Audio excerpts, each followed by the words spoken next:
So good morning everyone, welcome to our channel. तो कैसे हैं आप सब। आज की इस वीडियो में हम लोग डिस्कस करने वाले हैं सेंटेंसेस, जो कि ग्रामर का बहुत ही इंपॉर्टेंट पार्ट है। तो आज की इस वीडियो में हम लोग डिस्कस करेंगे सेंटेंस। प्लीज़ वीडियो को आप लोग लास्ट तक देखिएगा, तभी आपको अच्छे से समझ में आ पाएगा कि सेंटेंस क्या होते हैं, कितने तरीके के सेंटेंस होते हैं, सेंटेंस में क्या क्या चीज़ इंपॉर्टेंट होता है। तो ये सभी चीज़ें आज के इस वीडियो में हम लोग कवर अप करेंगे। तो चलिए वीडियो को स्टार्ट करते हैं। तो सबसे पहले हम लोग डिस्कस करेंगे कि सेंटेंस होता क्या है। आप सेंटेंस से समझते क्या है।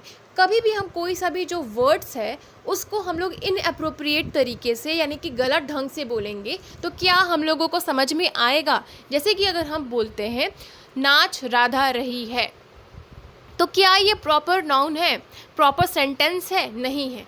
अगर हम बोलेंगे राधा नाच रही है, राम आम खा रहा है, तो क्या आपको समझ में आएगा? बिल्कुल आराम से आ जाएगा। तो आपको समझ में आ जाएगा कि राधा क्या कर रही है, तो डांस कर रही है, शी इज़ डांसिंग। आम कौन खा रहा है, तो राम खा रहा है। ये बिल्कुल आपको क्लियर तरीके से समझ में आ जाएगा, है ना। अब देखिए, कभी भी हम सेंटेंस में ये चीज़ देखते हैं, क्या देखते हैं, कभी भी हम लोग सेंटेंस में देखते हैं कि हमारा जो फॉर्मेशन है वो किस तरीके का है, किस तरीके से हमें बोलना है, क्या बोलना है, ये सारी चीज़ें इंपॉर्टेंट रखती हैं।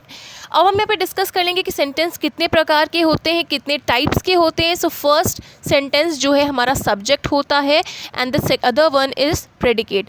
सेंटेंस के दो पार्ट्स होते हैं basically, first is the subject and the other one is the predicate. Okay, alright. Doubt अगर आपको कहीं पे भी अगर होगा तो प्लीज़ आप लोग मुझसे कमेंट सेक्शन में पूछिएगा। Don't waste your time. If you are having any query, any doubts, you may ask in the comment section. Now, next thing, predicate सबसे पहले हम यहाँ पे डिस्कस कर लेते हैं स्टूडेंट्स, ठीक है। प्रेडिकेट क्या होते हैं? तो predicate shows some details about the subject. Predicate क्या शो करते हैं? डिटेल्स शो करते हैं। किस चीज़ के? तो सब्जेक्ट के कुछ डिटेल्स शो करते हैं। अब हमारा सब्जेक्ट क्या होता है ये अभी हम यहाँ पर जानेंगे। सो सब्जेक्ट जो भी है हमारा, वो उसमें नाउन एंड प्रोनाउन दोनों चीज़ हमें नज़र आता है। क्या क्या नज़र आता है सब्जेक्ट में? तो हमें नाउन और प्रोनाउन ये दिखाई देता है। जैसे कि हम यहाँ पे एक सेंटेंस ले लेते हैं, एक वर्ड ले लेते हैं, Rohan is reading a book. So who is reading a book? तो Rohan is reading a book. So over here you can see Rohan. Who is Rohan? Rohan is a guy who is reading a book. So here जो रोहन जो है वो एक subject हो गया कि book पढ़ कौन रहा है, तो रोहन पढ़ रहा है। अब रोहन जो है वो क्या कर रहा है? So he is reading a book. So is reading a book will be the predicate. Okay, now अगर यहाँ पे रोहन की जगह क्वेश्चन में आपसे पूछा जाएगा ही is reading a book, and that आपको फाइंड करना रहेगा subject and predicate. Can you find it? बड़े आराम से फाइंड आउट करेंगे। कैसे फाइंड आउट करेंगे मैं बताती हूँ।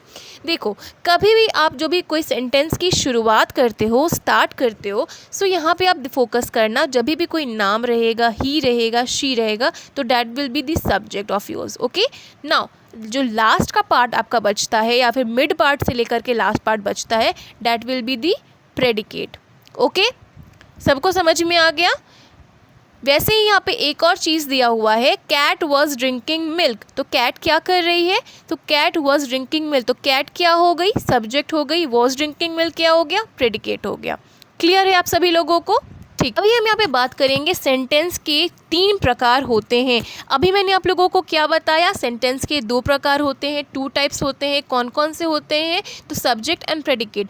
अब ये सब्जेक्ट एंड प्रेडिकेट के अलावा भी कोई पार्ट होता है? तो जी हाँ, होता है। That is known as object. What do you mean by object? तो देखो, यहाँ पे कुछ एग्जाम्पल्स के तौर पर मैं आपको एक्सप्लेन कर दे रही हूँ, जिससे कि आप इसको आसानी से समझ पाओगे, ठीक है। सो ओवर हेयर आपको अभी मैंने क्या बताया है? Rohan is reading a book, है ना। तो रोहन क्या कर रहा है? रोहन यहाँ पे क्या है? रोहन सब्जेक्ट हो गया हमारा।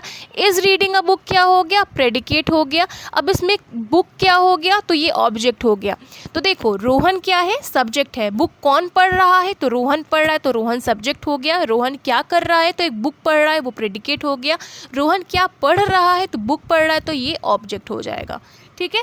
Scene like cat was drinking milk. तो कैट क्या कर रही है? मिल्क को पी रही है। तो cat will be subject, was drinking will be the predicate, and milk will be the object. Same example यहाँ पर दिए हुए हैं बहुत सारे, यहाँ पे आप लिख सकते। बेसिक सी ग्रामर की जो चीज़ है मैंने आपको आज के इस वीडियो में क्लियर अप करी है। बहुत सारी चीज़ें हैं जो कि आपका जानना इम्पॉर्टेंट है, बहुत ज़्यादा ज़रूरी है, जिससे कि आपका ग्रामर इम्प्रूव होगा और बिल्कुल आप अच्छी तरीके से इंग्लिश सीख पाएंगे। और अगर आप किसी कॉम्पिटिटिव एग्ज़ाम का प्रिपरेशन कर रहे हैं so English is must must must. तो प्लीज़ हमारी चैनल को सब्सक्राइब करें, बेल आइकन प्रेस करें, और अगर आपको ये वीडियो पसंद आई है तो इस वीडियो को लाइक करें। एंड या अगर आपको कोई से भी चीज़ समझ में नहीं आई है, डाउट नज़र आता है आपको, तो please ask me in the comment section. So thank you so much for watching this video. Have a great day ahead. जय हिंद, वंदे मातरम।